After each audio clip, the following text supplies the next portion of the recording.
This is a story that I call Can You Hear Me Now? This is about a fellow that I used to work with. His name is Ralph. He was an old black man. He was in his early 80s, I believe, when this story took place. Ralph was a big, massive fella. He wasn't that tall, maybe 6'2" or 6'3", but he was just huge. He would take up a lot of space, and he was the strongest man I have ever seen in my life. He would pick up a copier by himself that it would take two people to struggle to get on the truck, but he would just pick it up and throw it up there. It's no problem at all for him.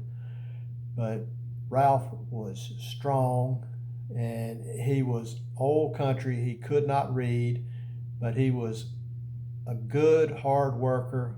He always did whatever he was asked, and he tried retirement for a while, and he noticed all his friends were dying that retired with him, so he figured he'd better come back to work. So he went back to work with delivering copy machines. So he come in one day, and I always liked hanging around him because he always had some great stories. But he was telling me about a guy that stole his lawnmower.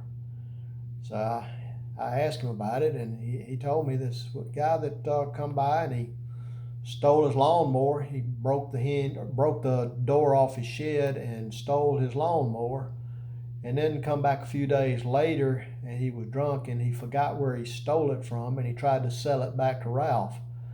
He was at the door, and Ralph said he reached out and he grabbed the guy by the shirt and jerked him inside his house, threw him on the floor, and held out his ear just like that, and took a pistol and he shot the top of his ear off. And I'm looking at him. I said, "Geez, Ralph, you did that over a lawnmower?" Of course, he said, "Yeah, he did it for a lawnmower."